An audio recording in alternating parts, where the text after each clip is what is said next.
Hello, welcome to the Nerdy Folks Podcast, a conversation about the nerdy things we love and the things that matter most. My name is Matthew Seipel Anderson. And I am Katie Seipel Anderson. We are the hosts of the Nerdy Folks Podcast. We love this community, and we're glad you're with us today. And Katie, it is quite amazing that you are able to still be on the show today. You just had cavities done. Cavity. Oh, it was just one. Just one. But they did have to numb my entire side of my mouth, and it is still numb. So that's not very fun. So if I talk weird, that is why. I had a baby tooth pulled when I was about Willem's age, so probably 12 or something. Willem's 11. Anyway, I was all numbed up, and my mom took me to McDonald's, and there was this stubborn pickle in my cheeseburger that I could not bite through. And then my whole lip swelled up because I had been biting through my lip. I had a huge swollen lip.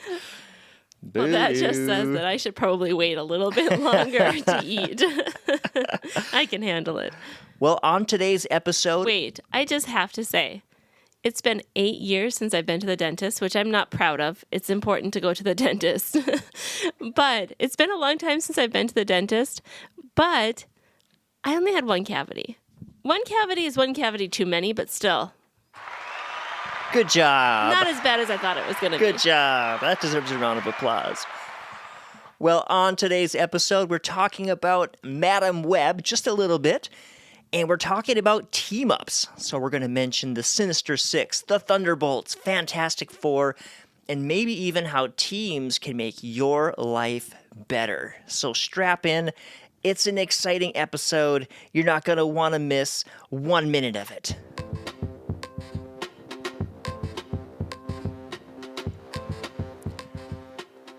So I've read a number of articles about Madam Web. Like the internet loves talking about the atomic bomb that is Madam Web. They love to hate. They love to hate. The internet loves to hate. People, you know what? That should be a t-shirt. The internet loves to hate.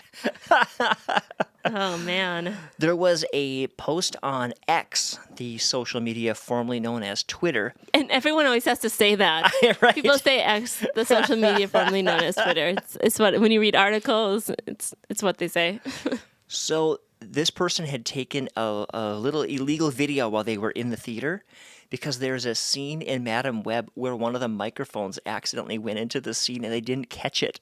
You're kidding. No, and this person went back to film it because they thought they saw it, and they were like, no, that can't be what I think it was, and it totally was. So, boo-doo. Someone on the editing team is going to get a talk to. Yeah, probably. So Madam Web is part of Sony's Spiderverse, and the next movie to come out is Kraven the Hunter, and that's part of that whole world. But if that doesn't do well, it might actually be curtains for that whole universe, which would be a little sad because we may never get to see an actual Sinister Six movie. Sinister Six, if you're a comic buff, includes characters like Electro, Kraven the Hunter, Mysterio, Sandman, Vulture, Dr. Octopus, and that one lizard guy whose name I can't remember, but you all know who I'm talking about. Sony had been revving up to do Sinister Six when they did the Amazing Spider-Man movies, and then those didn't do well, so they canceled those, and then they rebooted kind of along with Marvel, and now it's not going so well again. So I don't know what the future is going to hold for the Sony Spider-Verse. I'm sure they'll do more Miles Morales cartoon Spider-Verse things because those have been a big hit. But there are other teams and other interesting things happening in the comic book world. Most notably, Thunderbolts is set to appear May of 2025, so about a year from now, just over a year from now. And they've been working on teasing this team for quite a long time. They had the character Val in a lot of the post-credit scenes, like the post-credits of Black Widow. And so Thunderbolts is sort of a team of anti-heroes. It includes Yelena, who is Black Widow's sister, Bucky Barnes, a.k.a. Winter Soldier, John Walker, who I refer to as Bad Cap, Red Guardian, who was sort of like Black Widow's father, not biological father, but that fatherly character, the big goofy Russian who I really enjoyed. And then they're going to pull in a few villains who you MCU diehards will recognize, Taskmaster and Ghost. So, and there might be other characters too, who knows, but that should be kind of fun. I've been wondering what's going to happen with that because those scenes always stuck out to me because I'm like, what is going to happen? Who is that? What is she doing? So I hope that one actually happens in May 2025. Marvel does do a great job of playing the long game and building up to things. So that could have a really cool payoff for fans. And it could be entertaining. Like, that's an entertaining ensemble of characters, like very colorful. Interesting. And they're kind of bad, but they're not so bad that you don't like them. Well, I don't know. Depends on when in the movie you're introduced to them. When they're being really bad, you probably don't like them. I think probably the most exciting team up that's been announced recently, and this just came out, is Fantastic Four. Marvel's going to take another run at Fantastic Four. And let me read this little blurb from Wikipedia. Don't read the whole thing. Oh, come on. My narrating voice is really good. So, fun fact, Matt is writing a book. He's still writing the book that we've been talking about, and he does it very frequently, and it's wonderful. He also told me he was writing a speech in the book. And he was like working on it for like multiple days, and I'm like, that's too long of a speech for a book. Matt likes the information. The speech has mostly been cut. I got it down to like a page. It's really dynamic. So, Fantastic Four, if you're unfamiliar with them, they are comprised of Mr. Fantastic, who has powers of stretchiness. Did you ever have a Stretch Armstrong toy as a kid? No, I didn't. Well, they were cool, and this is Don't like make me feel bad about that. Yeah, it wasn't that cool. I don't think I ever asked for one either, so... So Mr. Fantastic has stretchy powers. Wait, did you ever have one of those? I think I did. I bet you did. And I think I broke it. Stretch it too far? Yeah. It can stretch forever, can it? Snap. Doesn't stretch to the moon. There's another character named Susan Storm, a.k.a. the Invisible Woman. She can turn invisible, and she can use psychic powers to make force fields and shoot things. Why is she called Storm? I don't know. I think it's just her name. There's also Ben Grimm, who's a kind of cantankerous character.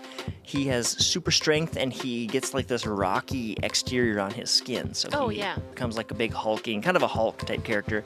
And the last one is Joseph Quinn, also known as the Human Torch. He can become fiery, and he can fly.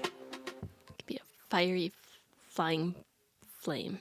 Fun fact, there's a version of Fantastic Four that I think also bombed, and the guy who played the Human Torch is Chris Evans, who then went on to play Captain America. Oh, funny. Yeah. Now it makes me want to look that one up. Yeah, totally. So Fantastic Four was, huge in the comic book world, and what made it unique is that Fantastic Four broke with some of the conventions of comic books at the time. And the characters argued with one another. They had personal problems.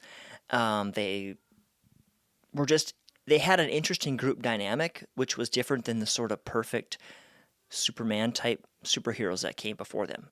Another thing that's interesting about Fantastic Four is I think the stakes are kind of high with Fantastic Four, because the powers that be at Marvel have decided to pivot away from using Kang as a major character. Oh, yeah. And I think they're just saying, okay, Kang's story has been wrapped up with the things he's been in, and they're going to tie up a few loose ends, and they're going to start using a character named Dr. Doom. That's a good name. Yeah, Dr. Doom. And he is a big Fantastic Four character. Fantastic Four has flopped like 2 times previously, like I said. So it'll be interesting to see if Marvel can get it right and produce a great movie that will kickstart and add some new energy to their next phase. I mean, how can you not with a villain like Dr. Doom? Yeah! So with Fantastic Four, you mentioned that they kind of broke with the mold because the characters didn't lock in real well together. So they didn't operate as a team super well. I think so. They're kind of portrayed as almost like a dysfunctional family.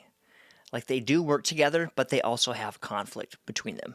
I wouldn't say that's necessarily dysfunctional. I think most people, most teams are groups of any kind, whether it's like a community group, a family, a team. There's going to be some conflict. That's probably healthy, actually. It's just how you work through it that really counts and matters, and how.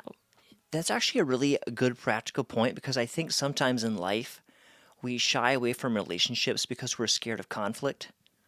And really, conflict is very healthy and very normal.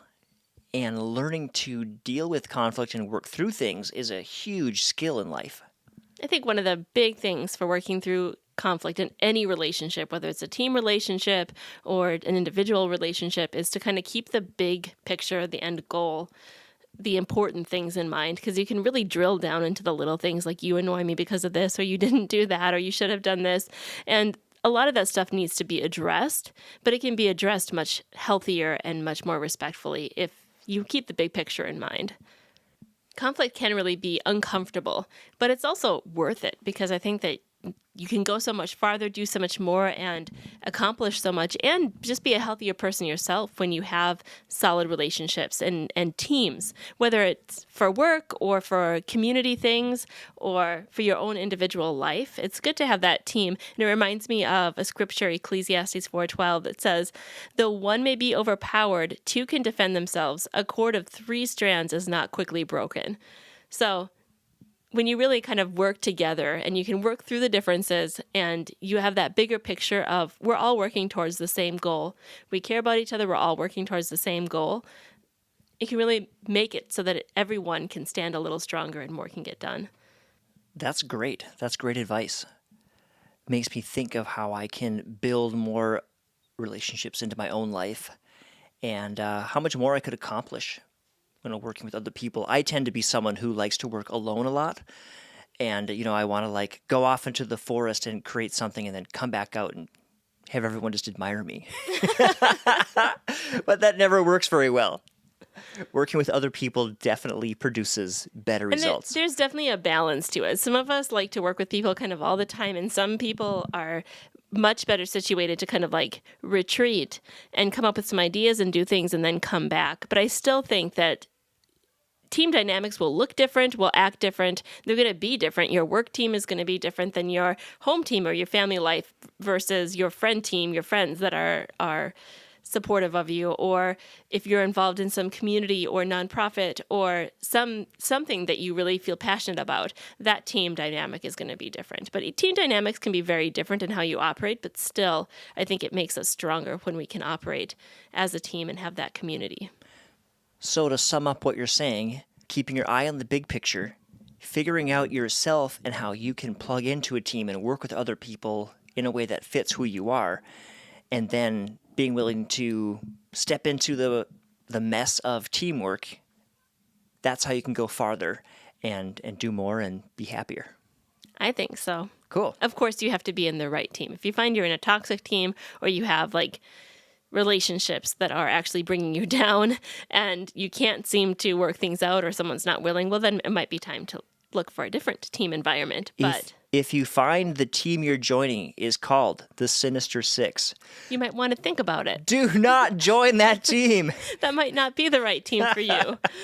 Well, we would love for you to be a part of our team. Subscribe the podcast, help us out. If you want to connect with us, head over to www.nerdyfolks.com. You can shoot us an email. You can head over to Facebook and join our Facebook group. There are just so many ways to connect with us, and we would love it. So thanks so much for listening. Go join a team. Until next time, God bless. Love you. Take care. Bye-bye.